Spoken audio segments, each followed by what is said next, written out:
मैं शुरुआत सबसे पहले करूंगी सेठी जी। एक तरफ अरविंद केजरीवाल सलाखों के पीछे से कोशिश कर रहे हैं कोर्ट जाकर के कि उन्हें किसी तरीके से जमानत मिल जाए, और दूसरी तरफ संजय सिंह को जमानत मिल गई है जिसे आम आदमी पार्टी अपनी विजय बता रही है, लेकिन तमाम टर्म्स एंड कंडीशन है। तो ऐसे में ये आम आदमी पार्टी की विजय कैसे हुई, जीत कैसे हुई, जरा समझाइए। देखिए, जिस प्रकार से एक एक करके आम आदमी पार्टी के सभी नेताओं को, चाहे सत्येंद्र जैन हो, चाहे संजय सिंह हो, चाहे मनीष सिसोदिया हो, चाहे अरविंद केजरीवाल हो, और आने वाले समय में और भी कई लोगों के नाम जो भारतीय जनता पार्टी के प्रवक्ता और कार्यकर्ता बार बार लेते हैं कि उनको भी हमने टारगेट किया हुआ है।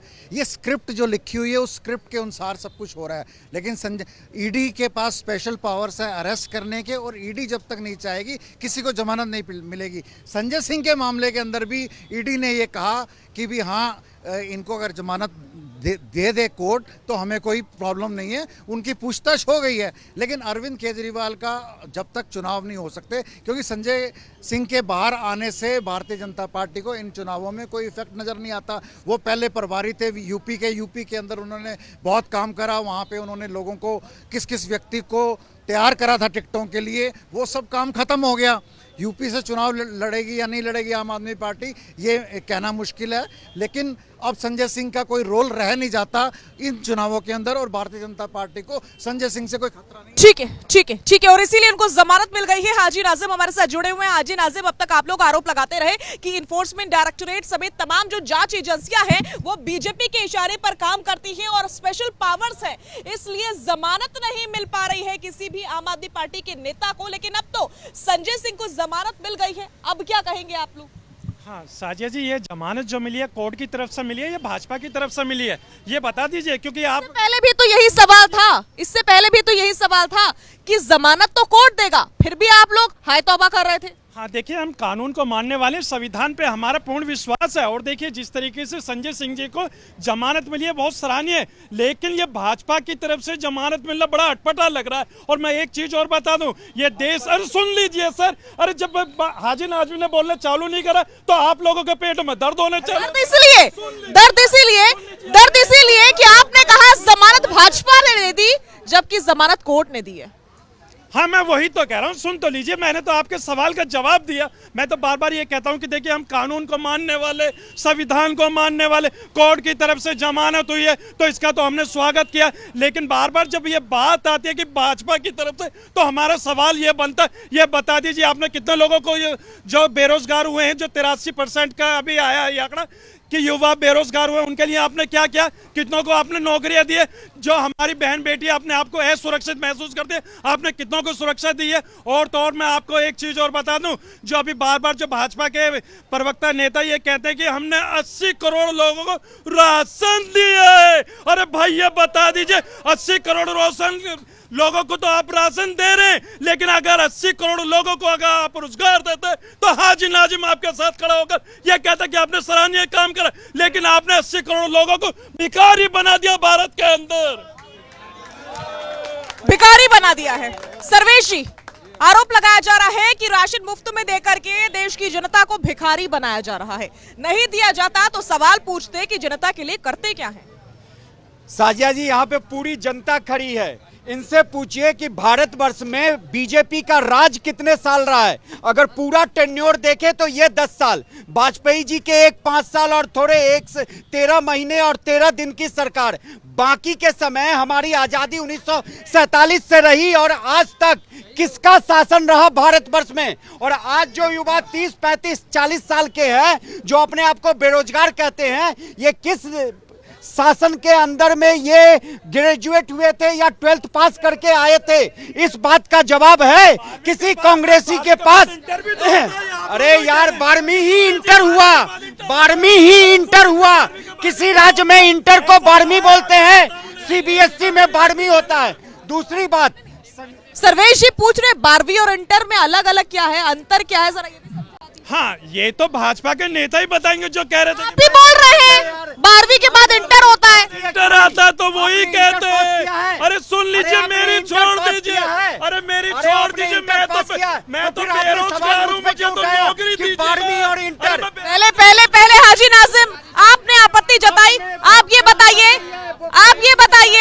कि 12वीं हाजी नाजिम साहब, माइक मेरे पास है, ऐसे नहीं सुनूंगी। पहले मेरा सवाल का जवाब दीजिए कि 12वीं और इंटर में अंतर क्या है? हाँ, मैं वही तो कह रहा हूँ, ये तो 12वीं और इंटर के बाद जो फर्क आता है ये तो भाजपा के नेता ही कहेंगे, जिन्होंने ये कहा था। बयान आप देते हैं और जवाब भाजपा के नेता देंगे। आ रही हूँ सर्वेश जी, बोलिए। साजिया से अभी भाई ने कहा कि 80 करोड़ को राशन देते हैं, ये चिंता का विषय। फिर बीजेपी का प्रवक्ता भाई बोला भाई हमें टाइम, बात आप ऐसे कर रहे हैं, मैं सोचा शायद आप बीजेपी के प्रवक्ता, सॉरी भाई, मुझे लगा कि आप ही बीजेपी प्रवक्ता, जज्बात लगा मुझे लगा। एक मिनट, अच्छा मैं अपनी बात, दूसरा ही बोले भी तो बीजेपी को आया कितना टाइम हुआ, 10 साल।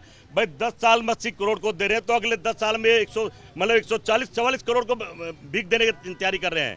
कहना क्या, मैं समझता हूँ आज देश की जनता को पता है कौन क्या कर रहा है, छिपा नहीं है। आपका मुद्दा केजरीवाल को लेके है, अब आप कह रहे हैं कि वो जमानत मांग रहा है, भाई लोकतंत्र उसका अधिकार है, कुछ तो मांगेगा, क्या वो भी नहीं देंगे।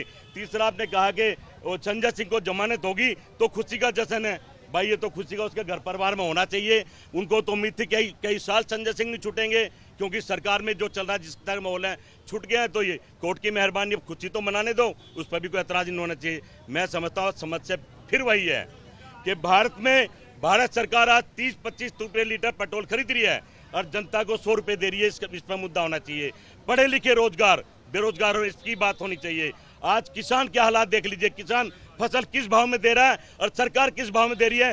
रिलायंस और अडानी के बड़े बड़े गोदाम बन रहे हैं, उस पर चर्चा होनी चाहिए।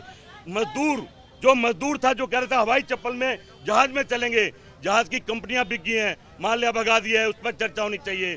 काला धन लाने की बात थी, सफेद धन चला गया, उस पर चर्चा होनी चाहिए। कहना कि चर्चा आम जनता पे और मोदी की गारंटी और मुद्दों पर होनी चाहिए। ठीक है शैलेंद्र दुबे जी, ये तमाम मुद्दे हैं जिस पर जगदीश जी कह रहे हैं कि चर्चा होनी चाहिए, लेकिन सरकार, जो इनका आरोप है कि सरकार चर्चा करती नहीं है और विपक्ष केजरीवाल जी की गिरफ्तारी के विरोध में मंच साझा कर रहा होता है। कहीं न कहीं ये प्रश्न खड़ा करना कि इन मुद्दों पर बात नहीं होती है, तो मेरा ये स्पष्ट मानना है कि जो जनमत है उसका अपमान कर रहे हैं आप। जो पिछले 2019 लोकसभा चुनाव में जिस पार्टी को 23 करोड़ से अधिक लोगों ने अगर समर्थन दिया हो, तो आप क्या साबित करना चाहते हैं? उनके पास विवेक नहीं है क्या? किस तरह की बात कर रहे हैं? और उसमें भी जो पहले की जो परिस्थितियां होती थी, वहाँ पे परिवार में मुखिया जहाँ कहता था मतदान, वहाँ पे संभवतः जो सारे सदस्य करते थे। अभी एक घर के अंदर जो है युवाओं का मत अलग होता है, महिलाओं का अलग होता है, तो ये क्या है? ये स्वस्थ लोकतंत्र के लिए एक अच्छा संकेत है। अब है क्या, इनको जो तमाम जिस तरह की जो डिलीवरी वाली स्कीम्स हैं, उदाहरण के तौर पे जो जब जनधन खाते खोले गए तो उन्होंने क्या उसको के उपहास बनाया कि खाते खोल के होगा क्या, उसमें पैसे नहीं। होता क्या है कि सरकार का काम जो है इस तरह की नीतियां बनाना होता है। सरकार जो है कोई अपने घर से किसी को पैसे नहीं देती। जो है सरकार जो है जो हम सबसे ही राजस्व की प्राप्ति होती है उसको कैसे खर्च करना, ये प्रबंधन ही तो है। अब उसके लिए जुमलेबाजी करके या उस तरह बात करके नहीं, तो वो तो कोई भी फॉर अ वाइल बात की जा सकती है। अभी बात यह कही गई, देखिए है क्या कि आपको बुलेट पॉइंट देखने पड़ेंगे और आपको तुलना करनी पड़ेगी। एब्सोल्यूट तो कहीं भी नहीं है। पहले की सरकारों में भी काम हुआ है, लेकिन उस काम करने की जो गति थी उसमें अभी वृद्धि काफ़ी हुई है।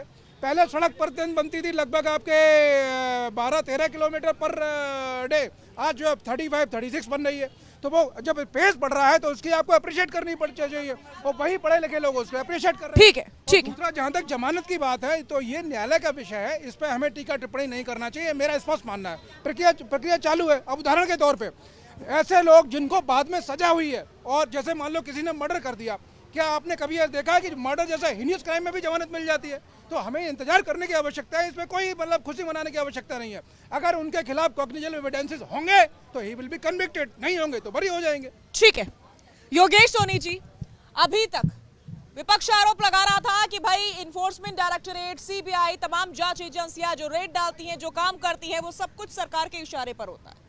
लेकिन अब जब संजय सिंह को बेल मिल गई है तो आप कह रहे हैं कि हमारी विजय हुई है, हमारी जीत हुई है। उससे पहले कुछ और कह रहे थे। शायद ये जो भी आज तक आपने इतिहास में देखा हो, जो भी मौजूदा केंद्र सरकार रही है, अगर आपने पिछले कालखंड में भी देखा हो, तो उस पर ये आरोप हमेशा लगते हैं। अगर हम बात करें सीबीआई के विषय में भी, तो ये सीबीआई का तोता शब्द का नाम कांग्रेस सरकार में आया था।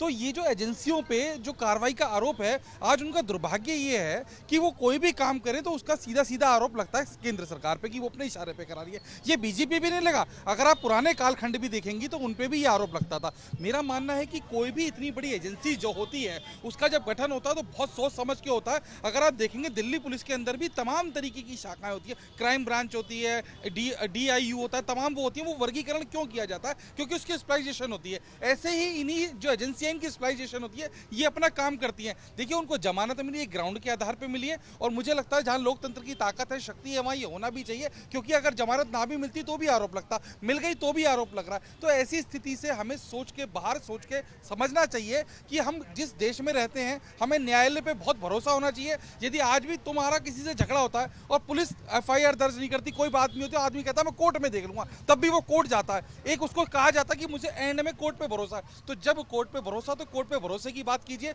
ये केंद्र सरकार पे या बाकी किसी भी पार्टी पे इस तरीके का आरोप नहीं लगना चाहिए, क्योंकि ऐसे आरोप पिछले कालखंडों में खूब। हालांकि अभी ये बयान नहीं आया कि हमें कोर्ट के ऊपर पूरा भरोसा था, बयान ये आ रहा है कि जीत हमारी हुई है। नहीं, देखिए इसमें जीत हार की बात ही नहीं है। अगर जीत होती है तो सारे बाहर आ जाने चाहिए। उनको भी सशक्त जमानत मिली है, लाइव लोकेशन तक अगर मिली है तो इसके पीछे आप तकनीकी ग्राउंड समझिए कि आपकी लाइव लोकेशन चालू रहनी चाहिए। आप कहाँ क्या कर रहे हैं, आपको कोई भी इससे संबंधित शराब नीति से बयान नहीं देना है। तमाम उनको एक इतनी सशक्त के साथ जमानत मिली है, तो आपको ये देखना पड़ेगा कि ये जमानत भी अगर आपको बाहर निकली है तो आप कहीं आरोपी अभी पाई नहीं पाई, ये भी ग्राउंड अभी बचता है। लेकिन हमें जब भरोसा है कानून पे, न्यायालय पे भरोसा है, तो आप उसका स्वागत कीजिए। ये अपनी जीत और हार के रूप में बिल्कुल भी स्वीकार मत कीजिए, उसको महसूस मत कीजिए, क्योंकि ये तकनीकी मामले अभी ये लंबा चलेगा प्रोसेस, और इसमें अभी हमें प्रतीक्षा करने की जरूरत है। ठीक है, और आइए अब जनता की बात कर लेते हैं। बड़ी तादाद में यहाँ पर देश की जनता इकट्ठा हुई है अपनी बात रखने के लिए। लोगों के विचार क्या है ये जानते हैं इस मुद्दे को लेकर के। आप क्या सोचते हैं, बोलिए। मैम नमस्कार जी। आपका जो मेन मुद्दा है केजरीवाल जी हैं, जो आपका क्वेश्चन है केजरीवाल जी है, पर ये आखिर तक पढ़ाई लिखाई तक भी पहुंच जाती है। जैसे अभी सवाल क्या था आपने, मिडिल क्या होता है, इंटरमीडिएट क्या होता है, मीडिएट क्या होता है। जिसने जहाँ तक पढ़ाई करी हो उसके बारे में वहीं तक बता सकता है। पॉइंट ये है जो इनको जो जमानत मिली है, इसमें शक है कि कहीं ये मुखबिर तो नहीं बन गए, ED और CD के शक है। अदरवाइज इतने आसानी से औरों को क्यों नहीं जमानत मिली अब तक? ED के मुखबिर तो नहीं बन गए। हाँ, मैं ये कह रहा हूँ क्योंकि और भी तो लोग हैं जो जेल के अंदर, उनको जमानत क्यों नहीं मिली, इनको कहीं को स्पेशल जमानत मिली है। फिर भी मैं कहना चाहता हूँ ठीक है, दे रहा है दूसरे महिलाओं को सम्मान करके। इनकी जो वाइफ ने संजय की बोला कि जब तो हमारे सारे भाई वापस नहीं आते हम किसी प्रकार की खुशी नहीं बनाएंगे, बहुत अच्छी बात कही, हम सम्मान करते हैं इस बात का। पर ये कहते हैं कि बाहर आके ये फिर नेतागिरी शुरू करेंगे, या जो कानून के दायरे इनको बंधे हुए हैं, जिस बेस पे जिनको जमानत मिली हुई है उसी के दायरे में ये बंद कर रहेंगे। एक ये सबसे बड़ा क्वेश्चन इन पे करता है। मैं यही कहना चाहता हूँ आपके माध्यम से कि अगर आपको किसी प्रकार का दिया तो आप ऐसे भ्रमित मत करो लोगों को। सच्चाई अगर आपके पास है तो रखो, नहीं तो आप आराम से अपनी सज़ा को, अभी आपने छूटे नहीं हैं, आप उससे मुक्ति नहीं आपने पाई है, पर आप लोग को अभी सावधान रहने की जरूरत है। आप सावधान रहिए। ठीक है, ठीक है। हाँ भैया बोलिए। देखिए, सबसे पहले तो मैं बोलूँगा कि बात केजरीवाल के अरेस्ट के ऊपर थी, और हमारे भाजपा के दोस्त अटल बिहारी वाजपेयी के टाइम तक चले गए। सबसे पहले केजरीवाल के अरेस्ट की बात कर लेते हैं, वो क्यों हुआ और कैसे हुआ। ED का जो प्राइमरी विटनेस था, उन्होंने पहले केजरीवाल के सपोर्ट में अपना जो है स्टेटमेंट दिया था, लेकिन जैसे ही उनकी कंपनी के ऊपर ED जो है नोटिस भेजती है, उसी के बाद उनको हाई कोर्ट से पार्डन मिलता है, और उसी के बाद जो है उनको इलेक्टोरल बॉन्ड डोनेट करते हैं, और साथ ही साथ उनको फुल पार्डन मिल जाता है, और फिर वो केजरीवाल के खिलाफ स्टेटमेंट भी दे देते हैं। और दूसरी बात कि केजरीवाल को बेल क्यों नहीं मिल रही है। केजरीवाल को बेल इसलिए नहीं मिल रही है, 2018 में PMLA prevention of money laundering act के अंदर एक अमेंडमेंट लाया गया, जिसमें ये बोला गया कि जब तक इनोसेंस प्रूव नहीं होती तो बेल मिलना बहुत मुश्किल है। और साथ ही साथ ठीक है, ठीक है, आपकी बात हो गई। हाँ जी बोल। मैं अभी शरद चंद्र रेड्डी के बयान पे अरविंद केजरीवाल जी को अंदर डाल दिया गया। मैं बोलता हूं कि 100 करोड़ रुपए मैंने अमित शाह नरेंद्र मोदी को दिया, उनको जेल में डाल सकती है CBI और ED? आप बताइए ना, आप बताइए, डाल सकती है? CBI और ED एक पार्टी के लिए काम कर रही है, आज कठपुतली बन गई है। अगर CBI और ED अगर एक प्रॉपर जांच करती तो अजीत पवार उसको डिप्टी CM नहीं बनाते ये लोग। हेमंत बिस्वा शर्मा व्यापम घोटाला नहीं होता उसका। भाजपा एक वॉशिंग मशीन बन चुकी है, इधर से डाली उधर से सदाचारी बन के बाहर निकल जाता है।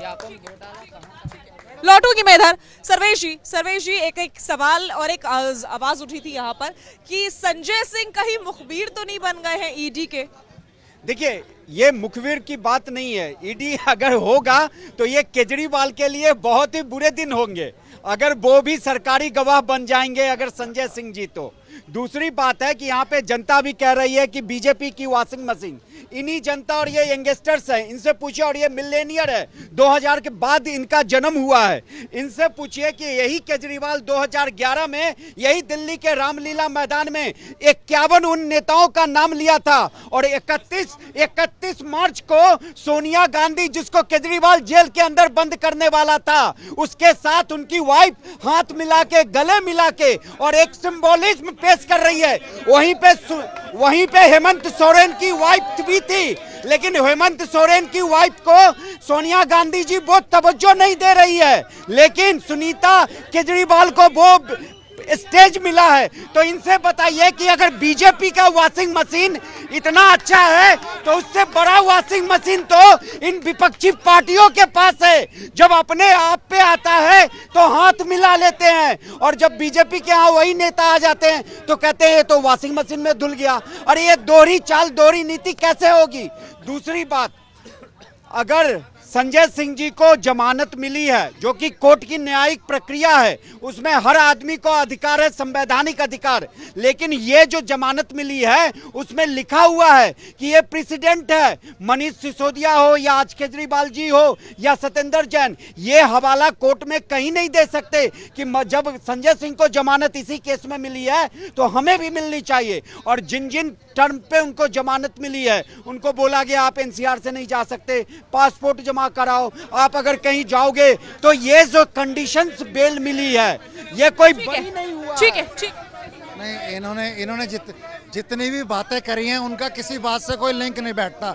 जिस प्रकार इन्होंने कहा कि पासपोर्ट से बाहर नहीं जा सकते, एनसीआर में नहीं जा सकते, ये बेल के क्लॉजेज हैं। जब भी किसी व्यक्ति को बेल दी जाती है उसमें ये क्लॉज लगाए जाते हैं कि आप एरिया छोड़ के नहीं जाओगे, आप देश से बाहर नहीं जाओगे, आपका जो पासपोर्ट है वो भी जमा हो जाएगा। तो इसमें तो कोई नई बात है नहीं।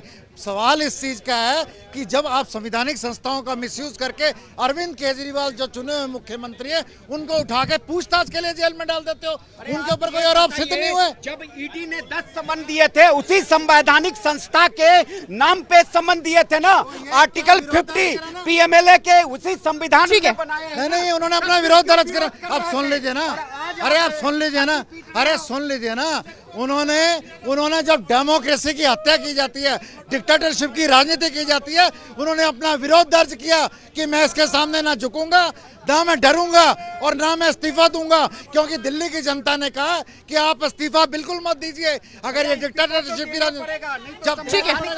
ठीक है भाई एक मिनट साजिया जी, एक मिनट साजिया जी, मेरा सवाल ये है कि सबसे पहली बात तो आपकी डिबेट में बीजेपी का प्रवक्ता नहीं है। जनता तो बीजेपी से पूछा कि कांग्रेस है, आप वाले से, वो सब हैं। अभी भाई ने और इन्होंने, ऐसा नहीं है कि बीजेपी के कोई प्रवक्ता नहीं है या फिर कोई समर्थक नहीं है, बीजेपी का पक्ष रखने के लिए यहाँ पर लोग मौजूद। अभी ये भाई भी और ये भाई भी इन्होंने बीजेपी का समर्थक करा, हम बुरा नहीं मान रहे हैं। सवाल ये है कि भाई ने कहा कि जनधन की बात करी, सबके खाते खुलवा दिए। भाई सुनो जरा, सबके खाते खुलवा दिए, उस खाते में कई लोग कहते हैं पैसे हम डालते ना, कहते बैंक में मत डालना, 5000 माइनस में चल रहा है, सरकार ले लेगी, पेनल्टी लगी हुई है। ये कैसे जन खाते हैं? कहीं ना कहीं उनसे भी देश की जनता ठगी गई है और नुकसान हो रहा है।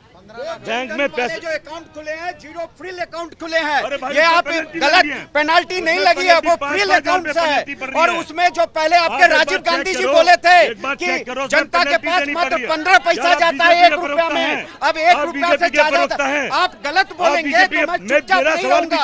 बीजेपी के प्रवक्ता की बात नहीं है यहाँ पे जो। एक second, Jagdish ji political analyst है, सर्वेश जी कम से कम सम्मान रखिए, पॉलिटिकल एनालिस्ट। सवाल बीजेपी से है, जब मैं बीजेपी की बात पोल खोलता हूँ ये लड़ने लग जाते हैं। पॉलिटिक्स एनालिस्ट का मतलब सच्चाई रखे। पॉलिटिकल एनालिस्ट का मतलब ये होता है कि वो पॉलिटिक्स को विस्तार से समझाएंगे, वो कांग्रेस, बीजेपी, आम आदमी पार्टी नहीं करेंगे। ये तो पहले दिन से बीजेपी के प्रवक्ता हैं, हमेशा कांग्रेस को तो नीचा दिखाते हैं, राहुल गांधी को गाली देते हैं, मोदी की बड़ाई करता है। हमें दुख नहीं है, दो आप राहुल गांधी को गाली, पर देश की जनता प्यार करी है। सवाल यह है कि गड़बड़ घोटाला तो किससे बात करें, बीजेपी से करनी चाहिए। आप देखो लड़ाई रोक ली जाएगी। ठीक है, जनता की बात करेंगे। आज कहां भाग गए? नहीं बोलूंगा, जो पैड मीडिया हो और हमारी बात ना दिखाता हो, अभी किसकी बात दिखाई जा रही है। बिल्कुल नहीं बोलूंगा। जिस दिन मीडिया वाले सच दिखाने लगे उस दिन देश का और देश के नौजवान का उद्धार हो जाएगा। ठीक है, मीडिया को बदलना होगा, मीडिया को गुलामी बंद करनी होगी, जनता की गुलामी करनी होगी, किसी दल की नहीं, किसी पार्टी की नहीं। मीडिया किसी की गुलामी नहीं करता। ठीक है, मीडिया किसी की गुलामी नहीं करता है। लौट रही हूँ। मैं जगदीश जी से ये कहना चाह रहा हूँ, जनधन खाते में जहाँ तक मेरी जानकारी है उसमें मिनिमम बैलेंस का कोई राइडर है नहीं। यदि है तो मेरी सरकार से मांग है कि उनमें से मिनिमम बैलेंस का है वो बैंकों को आदेशित करके वो ऑर्डर हटवाया जाए। अब वो कह रहे हैं कि ये भाई साजिद कह रहे थे कि 80 करोड़ लोगों को इन्होंने भिखारी बना दिया। मैं कह रहा हूँ 70 के दशक में कांग्रेस क्या कर रही थी, गरीबी हटाओ। आज तक गरीब हट गए, गरीबी नहीं हटी। कम से कम नरेंद्र मोदी जी वो अनाज जो मार्केट में ब्लैक में बेचा जाता था बियर कंपनियों को, वो कम से कम पब्लिक में तो बांट रहे हैं ना, वो फ्री में तो बांट रहे हैं ना। ये तो बियर कंपनियों को बेच के अपनी जेबें भरती थी। अब जगदीश जी कह रहे हैं कि उनको खुशियां मनानी चाहिए। भाई वो गोल्ड मेडल जीत गया है ओलंपिक, संजय सिंह। भाई संजय सिंह गोल्ड मेडल थोड़ी जीत गया जो यहाँ खुशियां मनानी चाहिए। ठीक है, ये पॉइंट है। शैलेंद्र दुबे जी, संजय सिंह कोई गोल्ड मेडल थोड़ी जीत कर आए हैं जो खुशियां मनाई जा रही है। देखिए, मैं बड़ा स्पष्ट कर दूं, बहुत सारे बड़े ऐसे हीनियस क्राइम वाले मामले हैं जिनमें जो है लोगों हत्या की है, उसके बाद उनको भी जमानत मिल गई। मैं वही तो कह रहा हूँ ना, ये कोई विषय ही नहीं है। ट्रायल गोइंग ऑन है, जब तक ट्रायल कंप्लीट नहीं हो जाएगा उसके बाद जब सजा होगी या सजा से बरी होंगे तब ये तय होगा ना कि वो बरी मतलब ठीक है या गलत है। तब तक हमें इंतजार करना चाहिए। तो ये जितने भी न्यायालय मामले हैं, दूसरा जो लोग ये कहते हैं कि पीएमएलए एक्ट में इस तरह का संशोधन कर दिया गया कि वह जमानत ईडी जब तक चाहे तब तक नहीं मिल सकती है, तो ये उनके लिए जवाब है। ऐसा नहीं है। होता क्या है कि ट्रायल में स्टेज में जब तक सपोर्टिव एविडेंसेस नहीं है तो ईडी या कोई भी एजेंसी उसको जमानत के लिए होल्ड नहीं कर सकती। वो न्यायालय को देखना है। तो न्यायालय ने ये पाया कि उनके प्रति जो इन्वेस्टिगेशन है वो वहाँ तक जो मतलब हो गई है, तो उनको हेल्थ ग्राउंड पे वो दी गई है। वो ILBS में जो एडमिटेड थे उनको लीवर सिरोसिस की बीमारी है। तो ये बहुत सारे फैक्टर्स हैं। न्यायिक प्रक्रिया में मेरा स्पष्ट मानना है हर व्यक्ति को इंतजार करना चाहिए। ठीक है, आती है मुद्दों की, तो एब्सोल्यूट तो कहीं नहीं है। अगर देश की इकोनॉमी 10वें नंबर से 5वें नंबर पे होती है तो क्या विकास का संकेत नहीं है क्या? जो वो कोई एजेंसी का पैमाना तो है नहीं, वो IMF और वर्ल्ड बैंक का पैमाना है, तो आप उसको भी नहीं मानेंगे। आप चिल्लाते रहिए। तो कहीं ना कहीं अगर आप इतने ही संजीदा हैं तो आपको जनता के बीच में जाके अपनी बात रखनी चाहिए। अगर लोगों को लगेगा तो आपको समर्थन मिलेगा, और वो मिलता हुआ दिखाई नहीं दे रहा आपको। ठीक है, ठीक है, आ रही हूँ। जी देखिए, ऐसा है, मैं आपको बता दूं कि इस तरीके के माहौल का कभी कोई फ़ायदा किसी को नहीं मिला। मुझे ऐसा लगता है कि जो कोर्ट तय करता है या जिस तरीके से प्रकरण होता है ये वैसे ही चलाया जा रहा है। लेकिन आज की डेट में क्या है कि कुछ लोग बिना बात करे जो मैसेज फॉरवर्ड कर देते हैं यूनिवर्सिटी को लेके कि इसको जमानत मिल गई और आगे भी बाकी नेताओं को ऐसे जमानत मिलेगी। मुझे लगता है ऐसा संभव नहीं है, क्योंकि ये बात कही जा चुकी है कि संजय सिंह का ग्राउंड बाकी लोगों के लिए ग्राउंड। अगर ऐसा होता भी है योगेश जी, और कोर्ट सुन रहा है, कोर्ट जमानत भी दे रहा है, तो अब तो विपक्ष के पास ये आरोप नहीं रहेगा ना कि कोई हमारी सुनता नहीं है, सब कुछ सरकार की निशानदेही पर होता है। अरे भाई, कोर्ट तो आपके साथ खड़ा हुआ है ना। कोर्ट हर किसी के साथ खड़ा हुआ है। ऐसा नहीं है कि सरकार के फैसले कभी नहीं बदले जाते या नहीं माने जाते, कोई बात होता, लेकिन किसी भी एजेंसी न्यायालय पे कभी भी कोई आरोप नहीं लगाना चाहिए। स्थिति विपक्ष की क्या है कि यदि कोई बात होती है तो वो क्या करते हैं कि इसको केंद्र सरकार पे, बीजेपी पे आरोप लगा देते हैं। लेकिन मेरा मानना है किसी पे आरोप ना लगाइए। न्याय प्रणाली अपना काम बेहतर तरीके से करती है, उसको करते रहना चाहिए। जांच एजेंसियां काम करती है, उन्हें करते रहना चाहिए। क्योंकि मैंने पहले भी चंक में कहा और आज भी कह रहा हूँ, पिछले खंडों में भी कांग्रेस हमेशा केंद्र सरकार पे आरोप लगता है और वो लगता रहेगा, क्योंकि एक मजबूरी। ये राजनीतिक का दस्तूर रहा है, आप ये कह रहे हैं। मैडम, एक बात मैं करना चाहता हूं। अभी टेलीविजन देख रहे, संजय सिंह को व्हील चेयर पर लेकर आ रहे थे। मैं भारत का नागरिक हूं, मेरे मन में लगा कि कहीं इसको तो जहर नहीं दिया जा रहा था, इसलिए उसका परिवार खुशी मना रहा है। जहर देने से पहले वो बाहर निकल गया। सत्येंद्र जैन की तस्वीरें देखी थी कि वो अपनी मसाज करवा रहे थे, टीवी देख रहे थे, वो तस्वीरें आपने देखी थी? हो सकता है कि जेल में जाके वो आप देखेंगे नहीं, वो आप देखेंगे नहीं। हाँ, सुन लीजिए साजिया जी, देखिए जिस तरीके से मेरे साथी ने जनधन की बात करी थी, खाते की बात करी थी, तो मैं पूछना चाहता हूं कि भारत के अंदर कितने जनधन खाते खुले गए और कितनों के अकाउंट में 15 लाख रुपए आए गए, और ये भी तो पता चलना चाहिए जो जनधन खाता जो खुला वो किस बेस पर खुला है। और बात जब आती है कि देश के अंदर ये कहा जाता है कि हाँ आपको युवाओं के लिए नौकरियां दीजिए, तो पता है इनके बड़े नेता क्या कहते हैं कि आपको कावड़ चाहिए या कर्फ्यू चाहिए, या बता दीजिए कि भारत के अंदर युवा नौकरी की जगह अपना कावड़ मांगेगा, कावड़ यात्रा में जाएगा। इस तरीके की बात ये लोग करते हैं, जबकि देश का भारत का नागरिक युवा अपने अधिकार के लिए नौकरी मांगने की बात करता है। नौकरियां किसी को नहीं मिलेंगी, लेकिन सिर्फ और सिर्फ यहाँ तो आज तक कोई बढ़ावा दिया जाता। मैं बार बार इसी बात को कहता हूँ कि देश के वजीर आजम ने ये कहा था कि ईडी ने जो पैसा जब्त किया है, जो मिला है, वो जनता में बांट दिया जाएगा। ये बता दीजिए 15 लाख तो आपने दिए नहीं है, अब ईडी द्वारा जो पैसा है वो कितना है जो जनता के खाता में दिया जाएगा। और इसके बाद एक चीज और मैं बताता हूँ, जो नोटबंदी जो करी गई थी भारत के अंदर, हमारी बहन ठीक है, नोटबंदी, जनधन खाते, ये वो नहीं, मेरा सवाल और मेरा टॉपिक अलग है। मुझे ये जानना है कि अब तो कोर्ट के ऊपर विश्वास है, कोर्ट के ऊपर विश्वास। साजिया जी देखिए, हाजी नाजिम कोर्ट के ऊपर विश्वास करता है, संविधान को मानता है, क्योंकि मेरे बुजुर्गों ने हंसते हंसते इस मुल्क को आजाद कराने के लिए फांसी के फंदे चूमे थे। और इस संविधान के लिए भारत के अंदर जब संविधान हुआ था तो मेरे ही अपने मुस्लिम जाति के समाज के लोग ने डॉक्टर अंबेडकर साहब को उसमें संसद में भेजा था, तब जाकर संविधान बना था। मुझे खुशी है। मत बोले कि सिर्फ मुस्लिम जाति के लोग थे, सभी लोग थे, सभी का खून बहा है। साजिया जी, जब मैं आईना दिखाता हूँ तो आप रोक देती है, चलिए ठीक है। मैंने कहाँ रोका? आप ये कहना चाह रहे हैं कि सिर्फ मुसलमान थे जिनकी वजह से आजादी मिली, तो ऐसा बिल्कुल नहीं है। यहाँ सभी का खून बहा है आजादी दिलाने में, मैं ये कह रही हूँ। हाँ देखिए साजिया जी, इस मुल्क को आजाद कराने के लिए हमारे सभी भाइयों का खून बहा है, और हंसते हंसते हम सभी भाइयों के बड़े बुजुर्गों ने इस मुल्क को आजाद कराने के लिए फांसी के फंदे चूमे, ब्रिटिश हुकूमत को भगा दिया। और मैं आज इसे देखिए आपके चैनल के माध्यम से कह रहा हूँ, 2024 के अंदर परिवर्तन होगा, और बिल्कुल होगा। और देखिए सुन लीजिए, 2024 के अंदर जो परिवर्तन होगा, जो युवा मेरे बेरोजगार है उनको रोजगार मिलेगा, महिलाओं को सुरक्षा मिलेगी, और देश की अर्थव्यवस्था मजबूत होगी। 2024 के अंदर परिवर्तन होकर रहेगा। ठीक है, ठीक है, क्या कह रहे हैं आप? जब तक मोदी साहब 15 लाख रुपए नहीं देंगे, राहुल गांधी आलू से सोना नहीं बनाएंगे, तब तक राहुल गांधी को नहीं आने देंगे और मोदी को जाने नहीं देंगे। मैं ये कहना चाह रहा हूँ भाई नाजिम को, ये आप कैसी बेतुकी बातें कर रहे हैं? क्या अम्बेडकर साहब वो सिर्फ मुसलमानों ने भेजा था? आप कैसी कैसी राजनीति की कौन सी राजनीति देश को देना चाह रहे हैं? आप एक पार्टी के प्रवक्ता के नाते अंदर खड़े हैं, तो आपका स्टेटमेंट ऐसा नहीं होना चाहिए कि आने वाली पीढ़ी को उससे कुछ सीखने को मिले।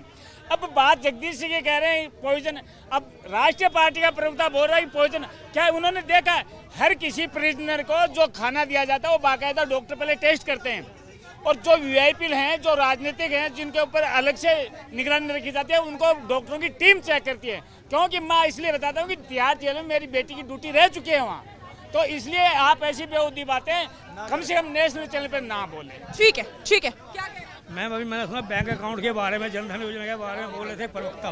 मैं ये कहना चाहता हूँ, गरीब से गरीब का अकाउंट खुला है, जिनको पढ़े लिखे लोग नहीं थे। मैं अपने टाइम की बात करता हूँ, मेरे को 2 विटनेस देनी होती थी, एक सरकारी एक बैंक अकाउंट की। कितनी दिक्कत मुझे ढूंढने में आती थी, और फिर 2500 मेरा हर महीने टैक्स कटता था। आज कितनी छूट है, कितना फ़ायदा है, और यूपीआई से पूरे विश्व में भारत का नाम हो रहा है। और ये लोग सच्चाई नहीं बोलना चाहते तो अफसोस होता है, क्यों अपने आप को नकाब से उतारते, नकाब बनाते। सच्चाई रखो जनता का आगे, जनता आपका समर्थन करेगी। धन्यवाद। ठीक है, आगे बढ़े। मैम मेरा सरकार से यह सवाल है कि बहुत अच्छा काम कर रहे हैं, लेकिन मैम मैं कई बार ये देखता हूँ, जब निष्पक्ष होकर देखता हूँ, कई बार ये देखता हूँ कि एक ही पक्ष की तरफ ईडी और सीबीआई की कार्रवाई होती है। इलेक्टोरल बॉन्ड आया है, उसकी भी एक जांच हो जानी चाहिए थी, जरूरी होता है, कहाँ कहाँ गया कहाँ नहीं गया। मैं बहुत अच्छा मानता हूँ सरकार बहुत अच्छा कार्य कर रही है, लेकिन मैम एक तरफ से जब निष्पक्ष होकर देखो तो एक तरफ ये दिखता है कि एक पार्टी के ऊपर उसके पार्टी को उसका फंड सीज कर दिया जा रहा है। बहुत सारी चीज़ें ऐसे हो रही हैं, ऐसा लगता है कि इस सरकार की छवि में थोड़ा परिवर्तन आएगा मैम। इससे हम निवेदन करते हैं कि आप एक पारदर्शिता के तरीके से एक सर्वेश जी ये इमेज क्यों पेश हो रही है? ये सवाल मैंने एक दिन और किया था, और आज फिर मैं वही सवाल आपके सामने रख रही हूँ कि आखिर इस प्रकार की इमेज अगर जनता के बीच भी पहुंच रही है सरकार को लेकर, तो क्यों कि कार्रवाई होती है तो एक तरफ सारी कार्रवाई विपक्ष के नेताओं के ऊपर होती है और यदि कोई विपक्ष का नेता बीजेपी ज्वाइन कर लेता है तो वॉशिंग मशीन में धुल जाता है। ये देखिए, मैंने इससे पहले भी बताया था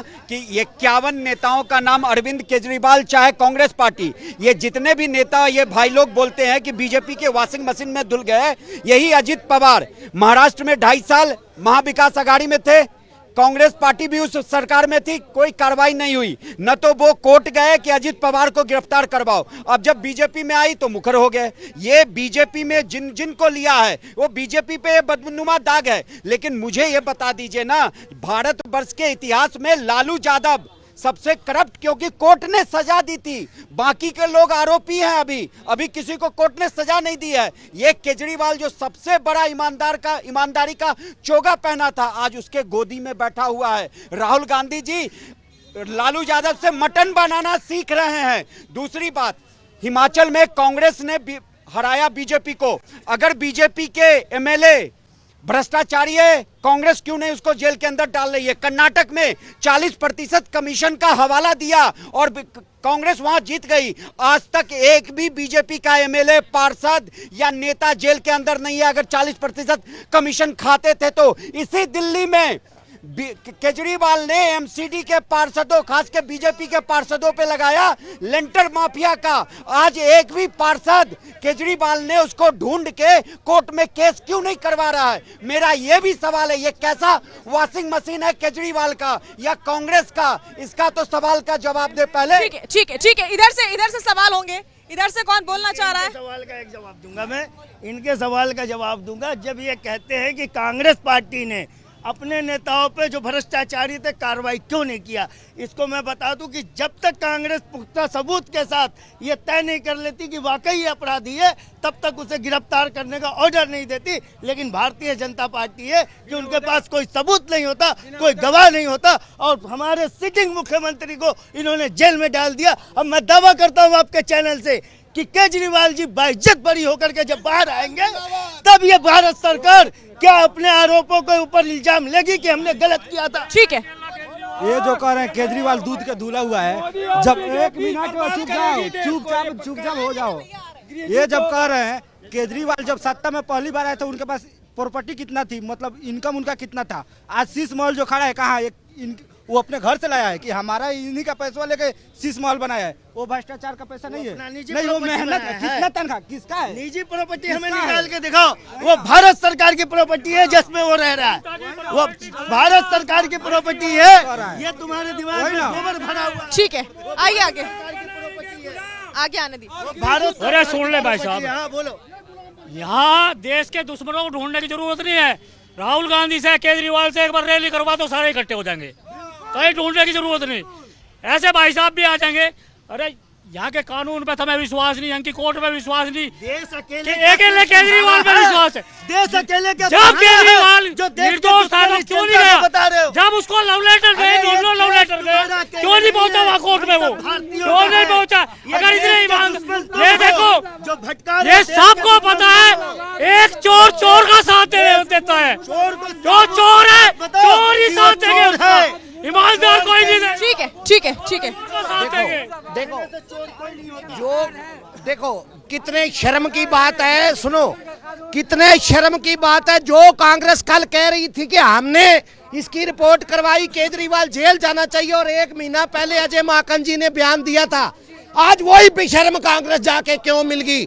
जिसके लिए वो कल कह रहा था कि सोनिया गांधी जेल में जानी चाहिए, उसको पकड़ो, उनको टेररिस्ट इंटेरोगेट करो, तब वो भोगलेगी। आज सारे चोर इकट्ठे हो गए क्योंकि दोबारा जब तीसरी बार मोदी जी आएंगे सबको जेल जाना पड़ेगा अपना बचाव करने के लिए।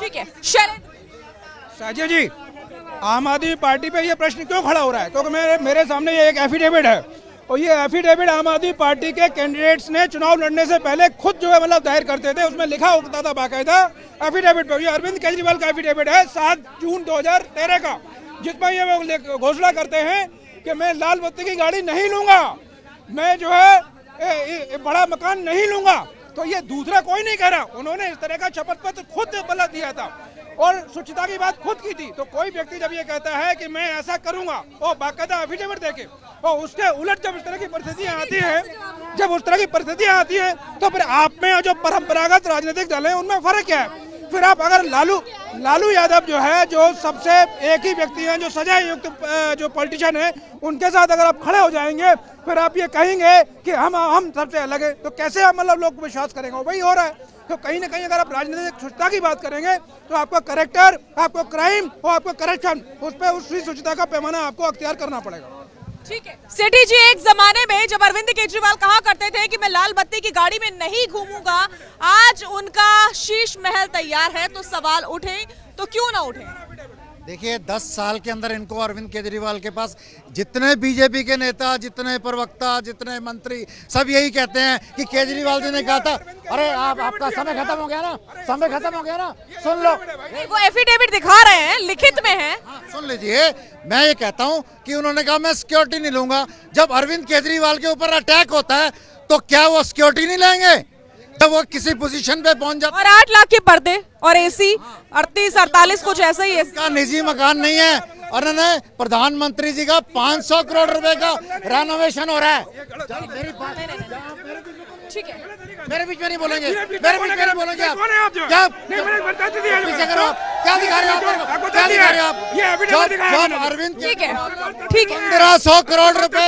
अरे आप सवाल पूछो ना, सवाल मैं आपके बीच में बोलूं, मैं आपके पीछे बोलूं? ठीक है सेठी जी, प्लीज शांत हो जाइए और जवाब। सिखाया जाता है दूसरे के बीच में बोले। जब प्रधानमंत्री का 1500 करोड़ का घर बन रहा है, क्या वो उनका निजी मकान है? क्या 8400 करोड़ के प्लेन में वो घूमते हैं? वो जनता के टैक्स का पैसा नहीं है।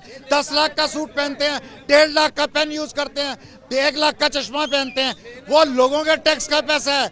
अगर मुख्यमंत्री का मकान बना है तो वो मुख्यमंत्री अपने घर नहीं लेके जाएगा, जो दूसरा मुख्यमंत्री आएगा कल को चाहे बीजेपी का है, वो उसी मकान के अंदर रहेगा। वो चीफ मिनिस्टर का मकान है। ठीक है। देखिए साजिया जी, आपकी इस अदालत में मैं समझता हूँ जनता के मुद्दे खूब रह जाते हैं। केजरीवाल ने 20 करोड़ लगा दिए, मोदी ने 500 करोड़ लगाई, ये सुनिए है ना, तो केजरीवाल को अपना ना मोदी का अपना। समस्या है कि मुद्दों पर बात हो तो अच्छा लगे, और ये दो आपने भाई बना रखे एनालिस्ट, बीजेपी का प्रवक्ता बुलाया करो, सवाल तो उससे करने। अब इनसे मैं क्या पॉइंट पर आइए। हाँ, तो मैं कहना चाहता हूँ कि बीजेपी प्रवक्ता होता, जनता पूछ रही है उनसे कि महंगाई का क्या हुआ, पेट्रोल डीजल क्या हुआ, इलेक्ट्रिक बॉन्ड का क्या हुआ जो सुप्रीम कोर्ट ने पकड़ा है। अब इनसे जवाब थोड़ी ना बीजेपी से लेना है। और मैं समझता हूँ देश के हालात आपके सामने, जनता विरोध में खड़ी हो रही है, और जनता विरोध में खड़े लड़ते हैं। लड़ना थोड़ी यहाँ पे बात रखेंगे, लोकतंत्र संविधान अपनी बात रखो, ये मोदी की रखे, वो केजरीवाल की रखे, मैं राहुल की रखूं, बात रखना तो हमारा अधिकार है ना, और जमानत देना। आप बार सवाल हमारे ऊपर उठा रहे हैं कि हम इसको बुलाते हैं, हम उसको बुला रहे हैं, हम प्रवक्ता नहीं बुला रहे हैं। देखिए मीडिया सवाल पूछती है, चाहे बीजेपी हो, कांग्रेस हो या कोई भी पार्टी हो, तो हमने आपको बुलाया कि हम आपसे सवाल पूछे और आप जवाब दें, ना कि आप सवाल पूछे। जनता बीजेपी से आप हमारे सवालों के जवाब देंगे, आपके सवालों के हम या कोई और जवाब नहीं देगा। नहीं, आप नहीं सवाल पूछेंगे, हम आपसे सवाल पूछेंगे। हम पॉलिटिकल पार्टी नहीं है, आपको ये समझना होगा टेक्निकली। हम पूछेंगे, हमसे क्यों पूछेंगे भाई? आप उनकी तारीफ करो तो आपसे पूछेंगे, हमसे क्यों पूछेंगे? हम मीडिया से है, आपको टेक्निकली ये तक नहीं पता कि आप उल्टा मीडिया से सवाल नहीं पूछ सकते ना, बिल्कुल गलत। योगेश सोनी जी सीनियर जर्नलिस्ट रहे हैं, और इस नाते क्या ये फ्रस्ट्रेशन नहीं है कि कुछ जवाब ना बचे तो ले दे करके मीडिया पर आ जाओ? देखिए, ये आज की डेट में बहुत सब कुछ चल रहा है। अगर हम बतौर सीनियर जर्नलिस्ट किसी पार्टी की बात रखते हैं तो दूसरा पार्टी हमें उस पार्टी का प्रवक्ता बता देता है। तो हमने देखा इस तरीके के जो नेता हैं वो हमेशा आरोप लगाते आ रहे हैं। इन्होंने चैनलों के वर्गीकरण कर दिए, पत्रकारों के वर्गीकरण कर दिए, और मुझे लगता है इस तरीके की फ्रस्ट्रेशन है या कोई बात है उससे इनको दूर ही बनाई रहनी चाहिए। इन्होंने जब चाह किसी को बीजेपी प्रवक्ता बना दिया, कांग्रेस प्रवक्ता बना दिया, चैनलों को इस चैनल का वो बना दिया, ये बना दिया। मुझे लगता है ऐसी फ्रस्ट्रेशन हमारे पत्रकारों को उतारना ये कहीं ना कहीं इनके दिमाग का दिवालियापन दर्शाता है। मुझे नहीं लगता कि ऐसे नेताओं को इस तरीके की चर्चा शोभा देती है। आप अपने मुद्दे पे बात कीजिए, हमने आपसे जो सवाल पूछा है केवल आप उस पर उत्तर दीजिए, लेकिन उसके जवाब नहीं होते हैं, जवाब नहीं होते हैं, और आप मजबूर होकर के देश के चौथे स्तंभ पर ही सवाल उठा देते हैं। देखिए बड़ा आसान है किसी पर आरोप लगाना, ये प्रचलन जो है शायद पिछले कुछ समय से मैं देखता आ रहा हूँ डिबेट्स में कुछ लोग हमें जो इस तरीके की बातें करते हैं कि आप उनका पक्ष रख रहे हैं, प्रवक्ता हमें जो मुद्दा सही समझ में आता है, जो घटनाक्रम संबंधित होती है उसके आकलन पे, उसके आधार पे जो हमारे विचार होते हैं हम केवल वो प्रदान करते हैं। उसके अलावा इंटरव्यूज में, डिबेट में वो पूछते हैं जो जनता की आवाज होती है, जो आपके कार्यक्रम में वो पूछा जाता है। लेकिन उसके बावजूद इस तरीके की घटना दुखदायी है, पीड़ादायी है और इनको समझना चाहिए कि हम पे इस तरीके के आरोप न लगाए जाएं। ठीक है, शुक्रिया। हाजी नाज़िम, देखिए साजिया जी, हाँ साजिया जी, देखिए सबसे पहले मैं ये कहता हूँ कि देखिए हम कानून को मानने वाले हैं, कानून पे हमारा पूर्ण विश्वास है। और देखिए केजरीवाल जी अभी जेल के अंदर है, देखिए जो भी कोर्ट का फैसला आएगा पूरे देश के अंदर पता चलेगा। और देखिए सबसे इम्पोर्टेंट बात यह है कि जब सवाल विपक्ष से करे जाते हैं सत्ता को छोड़ के, ये बड़े सोचने वाली बात होती है। जबकि महंगाई के मुद्दे होने चाहिए, बेरोजगारी के मुद्दे होने चाहिए, क्योंकि यहाँ पे भाजपा का कोई प्रवक्ता तो है नहीं। अभी मेरे कांग्रेस के भाई ने कहा नहीं, फिर आप वही रिपीट कर रहे हैं, उनकी गलती। भाजपा के प्रवक्ता हो या ना हो, हमने आपको सवाल पूछने के लिए बुलाया है और जनता के सवाल आपसे पूछेंगे। आपके पास है जवाब तो दीजिए, और नहीं देना चाहते हैं तो वो आपकी मर्जी है। हाँ साजिया जी, देखिए हम जनता के सवालों के जवाब के लिए ही तो, ये जनता ही तो हमें सत्ता पर बिठा लेगी। अगर इनके जवाबों के सवाल हम नहीं देंगे तो कौन इनके सवालों के जवाब देगा? तो हम ये चाहते हैं कि जनता के सवाल हो और हम जवाब हो, ताकि पता चले देश के अंदर जनता चाहती क्या है। क्योंकि आने वाला वक्त ये सत्ता परिवर्तन वाला है और यही अहम जनता है जो सत्ता परिवर्तन करेगी। देश के अंदर एक राजनीतिक भूचाल आएगा, 2024 के अंदर सत्ता परिवर्तन होगी और ये जनता के जो अहम सवाल है, इन सवालों का जवाब हम सत्ता में होंगे बिल्कुल देंगे इंशाअल्लाह। आप चिंता मत कीजिए, आपके हर सवाल का जवाब दिया जाएगा। ठीक है, देखिए यहाँ पे बात ये कह रहे हैं कि ये महंगाई का मुद्दा, बेरोजगारी का मुद्दा, अभी कुछ दिन पहले भारतवर्ष के 5 राज्यों में चुनाव हुआ। वहां के चुनाव में लोकल मुद्दे, जो राज्य का चुनाव होता है वहां पे लोकल मुद्दे भी हावी होते हैं। और ये महंगाई का मुद्दा हो, बेरोजगारी का मुद्दा हो, या 100 रुपए पेट्रोल हो, या बेरोजगार युवा हो, सारे के सारे मुद्दे थे। वहां पे क्या हुआ, कांग्रेस पार्टी एक राज्य में आई और उत्तर भारत और मध्य भारत के राज्य से वो निकल गई। जहां कांग्रेस ने अपने 2 राज्य गंवाए, राजस्थान और छत्तीसगढ़। अगर इतना ही बड़ा प्रॉब्लम था तो क्यों नहीं वहां के लोगों ने कांग्रेस को ही वापस चुना। यहाँ पे सबसे बड़ी बात है कि देखिए ये सेंटर का इलेक्शन होना है या केजरीवाल की बात हो रही है, कुछ भी हो रहा है, मेरा एक ही कहना है, बीजेपी की वॉशिंग मशीन के लिए ठीक है, वो जो कर रही है उनके दामन पे धब्बा है, लेकिन जो केजरीवाल इतना बड़ा ईमानदारी का कट्टर ईमानदार था, आज कैसे इन्हीं लोगों के गोद में चला गया। और इन्हीं लोगों के साथ जो कहते हैं ना चोर चोर मौसेरे भाई, मैंने एक दिन और बोला था, वो जो 31 मार्च का जो सीन था, वो सोनिया गांधी जी, सुनीता केजरीवाल, हेमंत सोरेन की पत्नी, ये चोर चोर मौसेरी बहन भी वहां पे इकट्ठी हो गई थी। ठीक है, सेठी जी अभी 2 दिन पहले आतिशी जी आती हैं, और हालांकि एक दिन पहले उन्होंने ट्विटर पे अनाउंसमेंट कर दिया था कि वो कोई बड़ा धमाका करने वाली हैं। अगले दिन आती हैं, बताती हैं कि हमको बीजेपी में शामिल होने का ऑफर दिया गया है। लेकिन यहाँ जनता जो है, जनता के बीच से आवाजें उठती है कि भाई कोई प्रमाण तो दिखाइए। आज के टाइम पर वॉइस रिकॉर्डिंग भी होती है, मैसेजेस भी होते हैं, प्रमाण के तौर पर आप लोग अपने पास बहुत कुछ रखते भी हैं, लेकिन कुछ भी नहीं, सिर्फ आना और आरोप लगा देना कि बीजेपी चाहती है कि हम ज्वाइन कर लें। देखिए इतिहास में पहले भी ऑपरेशन लोटस हुआ, बड़े सारे स्टेटों की सरकारें गिराई गई, उसी प्रकार से आम आदमी पार्टी के नेताओं को भी प्रलोभन दिए गए, उनको धमकाया गया। उसी प्रकार से आतिशी, देखिए उसका कोई प्रमाण नहीं होता, कोई बड़ा नजदीकी व्यक्ति होता है जो बीजेपी के भी नजदीक होता है और नेताओं के भी नजदीक होता है, वो आके उनको इस तरह की ऑफर्स देता है। इन चीज के प्रमाण नहीं होते, लेकिन एक नेता आकर पूरे मीडिया के अंदर इतनी बड़ी बात कहता है, उसका कुछ मतलब होता है। भारतीय जनता पार्टी कहे ना कि हमने नहीं करा, हमारी तरफ से कोई ऑफर नहीं है। देखिए ये तो बड़ी देर से है, कभी मनीष सिसोदिया को के लिए भी प्रलोभन आए थे कि आप बीजेपी ज्वाइन कर लीजिए, आप मुख्यमंत्री होंगे, लेकिन उन्होंने जेल जाना स्वीकार करा। इनके प्रलोभन में बातों का कोई प्रमाण होता नहीं है और सारी हवाई बातें होती हैं। नहीं हवा हवाई बातें नहीं है। अगर देखिए बातों का कोई प्रमाण नहीं होता, वो तो हवा हवाई होती है ना, लॉजिकल तो यही है। बातों का प्रमाण नहीं होता, कई बातों के प्रमाण होते हैं, आप समझिए ना इस बात को। लेकिन एक बड़ा जिम्मेवार व्यक्ति जो मंत्री है दिल्ली का, वो आके मीडिया के सामने, नेशनल टेलीविजन पे आके सारी जनता के सामने अपनी बात रखता है, उसका मतलब होता है वो कोई झूठी बात नहीं कर सकता। अगर कोई भी जो बोल रही है कि हमें बीजेपी के नेता जो प्रलोभन दे रहे हैं और कह रहे हैं शामिल हो जाओ, तो अरविंद केजरीवाल जी ने बोला था ना कि अगर आपसे कोई रिश्वत मांगता है, कुछ कहता है तो उसका वीडियो बनाओ। अरे भाई क्यों नहीं किया? अरे थोड़ी आए प्रलोभन देने, अमित शाह जी थोड़ी आए, वो तो कोई मीडिएटर है, कोई मीडिएटर है, उसकी ऑथेंटिसिटी नहीं होती है। नहीं तो उसका खुलासा कब होगा? वो जो मीडिएटर है आपके अनुसार, उसका खुलासा कब होगा? नहीं, खुलासा, इन चीजों का खुलासा नहीं होता। क्यों नहीं होता? ये एक व्यक्ति, बड़ा जिम्मेवार व्यक्ति एक बात कहता है, जनता विश्वास करती है, जनता विश्वास करती है। और भारतीय जनता पार्टी को मालूम है कि हमने इस तरह के ऑफर दिए और बड़े सारे लोग, बड़े सारे दलाल इन्होंने छोड़ रखे हैं कि आप इनको तोड़िए, इनको तोड़िए, इनको तोड़िए, जो टूट जाए। अरे इतनी लंबी फहरिस्त है, आप देखिए ना, आपने कांग्रेस का कोई नेता नहीं छोड़ा, आपने नवीन जिंदल से लेके कैप्टन अमरिंदर सिंह से लेके गुलाम नबी आजाद से लेके सुनील जाखड़ से लेके मनप्रीत बादल से लेके आपने कितने लोगों को तोड़ा है? आपने तोड़ा ना।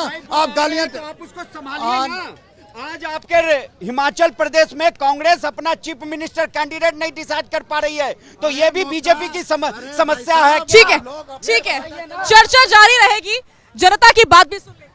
वो सरदार जी कह रहे हैं भी 25 करोड़ का प्रॉब्लम वो दे रहे हैं उनको, हाँ, आने के लिए।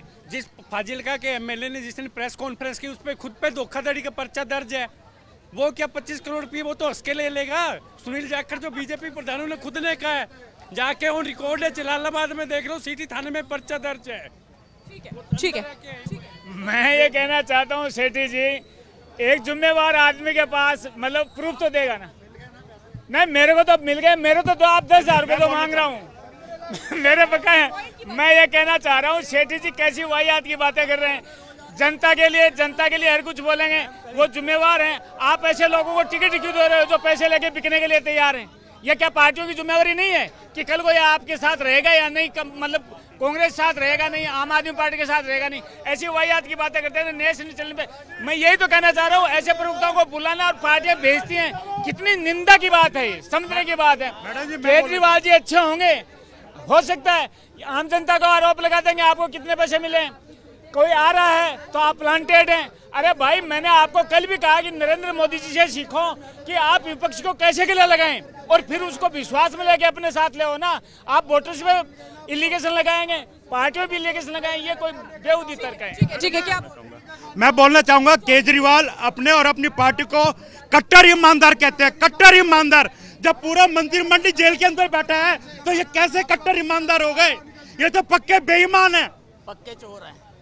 ठीक है, कल ही मैंने आपके सामने डिसिप्लिन के पार्ट के बारे में बताया था, बोला था, रिक्वेस्ट करी थी कि उसको डिसिप्लिन आना चाहिए। अभी आपने क्या देखा, हाथापाई में मोबाइल नीचे गिर गया इनका, तो डिसिप्लिन कहाँ है इनके अंदर?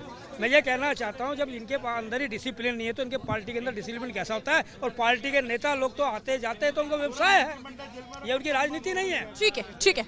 मैम, मेरा प्रश्न यह है, भैया से कहते हैं केजरीवाल जी गिरफ्तार हो गए हैं, वो दोषी हैं।